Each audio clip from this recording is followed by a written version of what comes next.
All right, guys, so we're almost ready to start learning how to learn HTML, CSS, build websites. But before we do that, we need a couple things. What's good about learning HTML and CSS is it doesn't take much to get started. If you're learning a more complex language like, let's say, PHP or Python or something like that, usually you'll need to install a web server locally so that you can develop on your local machine, and that takes a lot more work. Some languages even need to be compiled, and you need something called an IDE. But with HTML, CSS, we can simply click on an HTML file and run it in a browser. We can also edit it with a text editor. So those are the two things we need, is a browser and a text editor. Now, it doesn't matter what operating system you're on. If you're using Windows, Mac, Linux, you can see I'm on a Mac, but everything we do in this course, it doesn't matter what you're on. And if there is something little that's specific to Windows, I will mention it for you guys that are using Windows. Now, your system comes with a browser and a text editor. So for Windows, you have, for instance, Edge and Notepad. For Mac, you have Safari and TextEdit, but these are not good for web development, especially the text editors. For a browser, I would definitely recommend Google Chrome. It's the most popular in the web development community. It's very fast. It's fast to adapt new features in CSS, JavaScript, and so on. It also has really great development tools. Second to Chrome, I would say Firefox.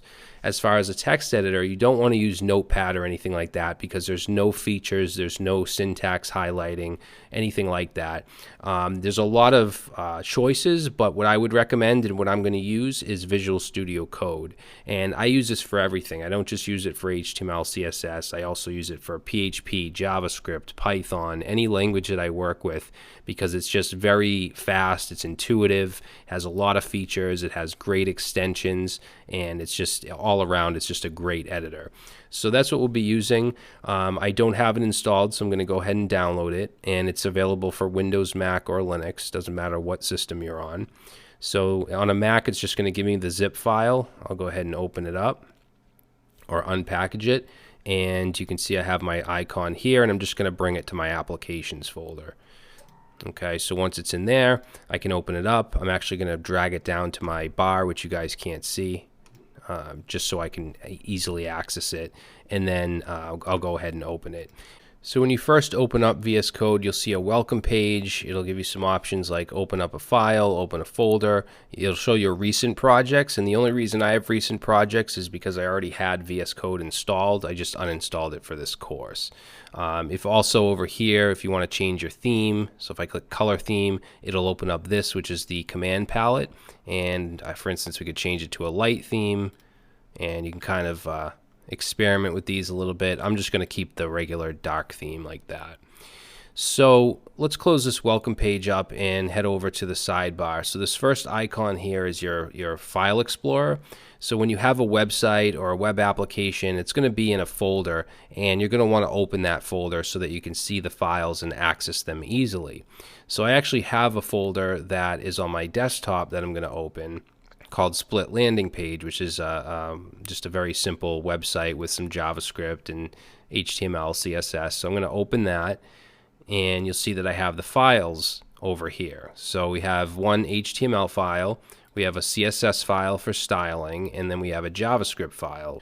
And when I just click them once, notice that they just open and they just stay in this one tab, and then it kind of closes when I click on the next one. If I double click, it'll stay. So if I go click on the next file, notice that the HTML, index.html stayed there. Okay, if I double click this one, it'll stay there, and then I can just close them up.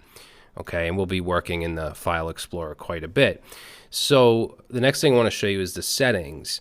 Now this text right here is way too small, especially for doing a course. You guys probably can barely read this. So to get to the settings, you can go to this little gear, and you can go to settings, or you can do control comma on a Windows machine, or command comma on a Mac, and that'll also bring you to the settings. As we go along here, I'm going to be teaching you guys some of the keyboard shortcuts, because your workflow really speeds up when you learn shortcuts. And when we write our code, our HTML, CSS, I'm going to teach you some shortcuts to navigate around really easily as well.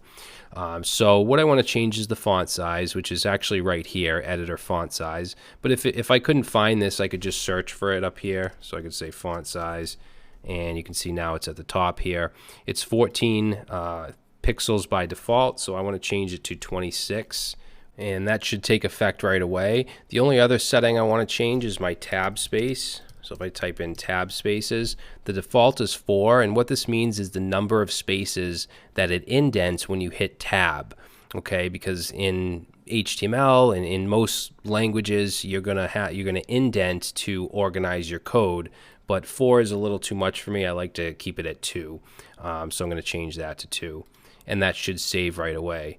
So let's close up the settings, and now if I go back to, let's say, index.html, notice the font is much bigger. Okay, and a tab now is 2 spaces as opposed to 4. So the last thing I want to do is just go over these other icons. This one is just to search. So if you want to search within the page, you can also replace. This is for version control with Git. We're not going to get into that right now. This is a debugger for programming languages like Python, JavaScript, and so on. Also something we're not going to get into. But this one right here, the last one, is your extensions. Okay, so you can extend the functionality of VS Code with a whole bunch of extensions, and we don't have any installed right now, but it does show some of the popular ones, shows us some of the recommendations. If you want to search, you can search, like let's say we're using PHP. If we want to search for PHP extensions, like this one right here, IntelliSense, and if we click on that, it'll show us a bunch of documentation and examples. Basically, this gives you some PHP drop downs, as you can see right here. If we wanted to install this, we could just click the green install button and it would simply get installed.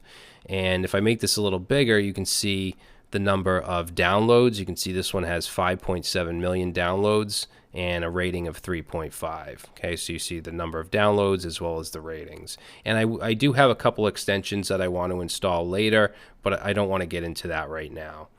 All right, so now that you have VS Code set up, in the next section, we're going to jump in and we're going to start to learn HTML.